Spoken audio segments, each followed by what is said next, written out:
Okay, so I showed that I had gotten this air hammer recently, and I'm using it. I saw another guy using his sandblasting enclosure, which I already had one of these. The one thing I did not like is he was putting the boards directly against the back wall and hammering them into that wall. And you could see after a couple of videos that the entire back wall was damaged. And you know, this is a Harbor Freight device. I'm not sure how strong it is, but you know, it's not made by the thickest sheet metal. So what I've done is I put a piece of plywood in here just as a surface that I can work on, and a 2x4 that I can bear against if I need to do that. I've honestly found that I don't really even need the 2x4. The soldered back on this has enough purchase with the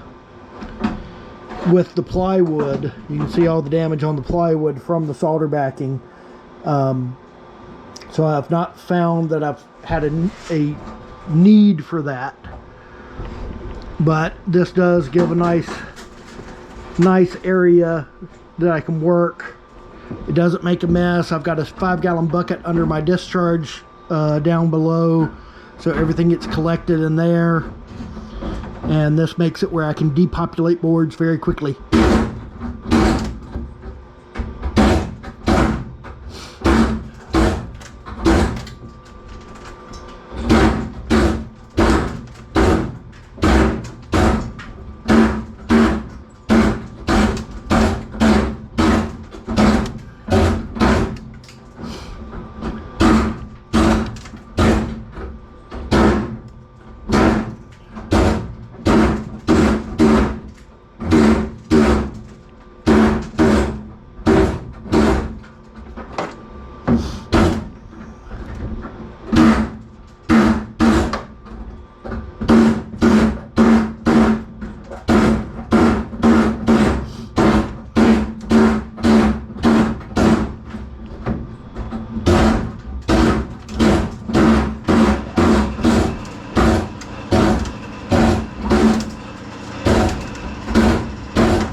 That board's now pretty clean. You can hear my compressor going in the background. Flip it over, look for anything else there. Looks like this one's pretty clean. I'll come back and remove these. I go through and I check all of these to make sure that there's no gold plating on the pins for these. If there's not, they can go on to the next step. But as you can see, it makes it pretty quick to depopulate a board. I have noticed that the brown boards, the power boards, are very brittle and they can break apart doing this. But the green boards, computer boards, they seem to be able to, you know, they hold up pretty well and don't fly apart on you.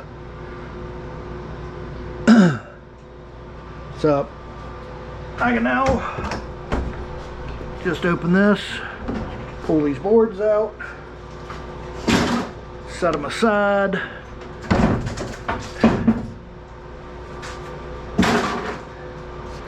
And everything goes down into, like I said, a 5-gallon bucket down here that catches everything out of the chute. And I may have to go in.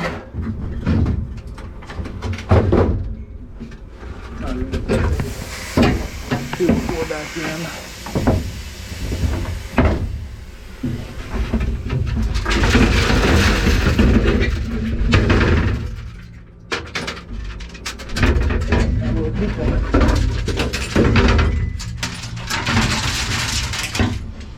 I may have to go in here and pull boards out, but in this case the board fell down. But the chute was clogged up on occasion. Another board fell down there.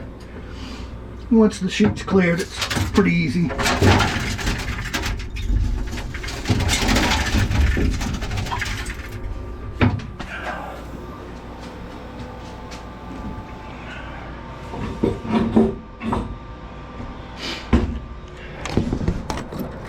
I'll toss a few more boards in and continue.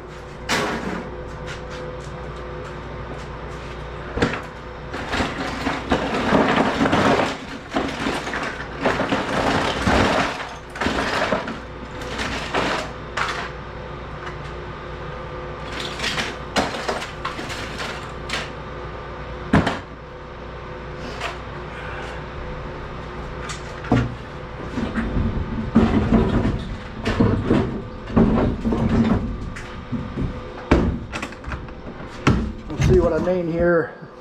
One of these is an old TV board, and it will not handle this very well.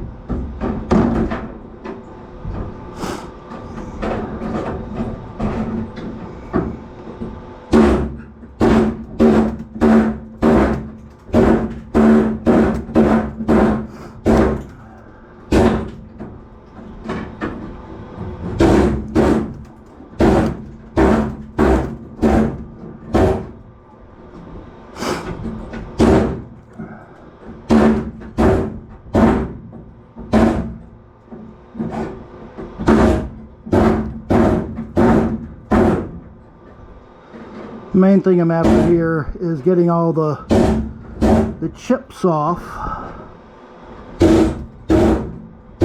Anything else that seems to come off easy. Some of these surface mount components will not come off easily.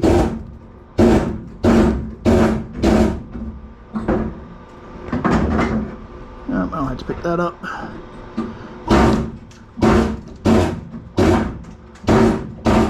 Silver tactile switches, easy peasy. This board looks like I've depopulated already, but I can get the resistor and the diodes off.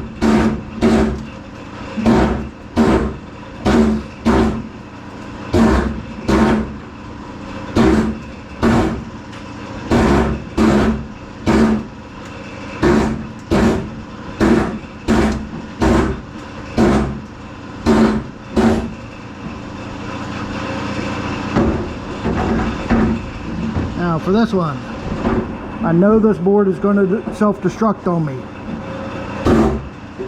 but we'll try and get as much as we can cleanly.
Now I mentioned this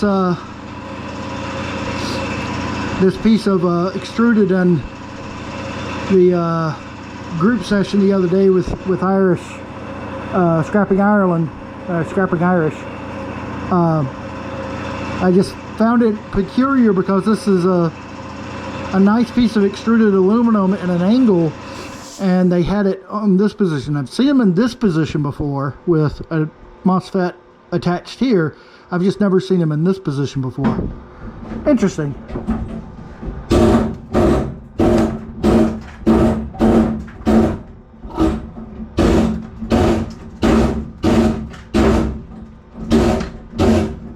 I think that's about it for this board. Just got the throwback transformer on it, flyback transformer, whatever you want to call it, which I generally just snap them off like that for that guy anyway. But you can see how these boards definitely seem to be more brittle. So I'm going to call it a day there, folks. Have a good one.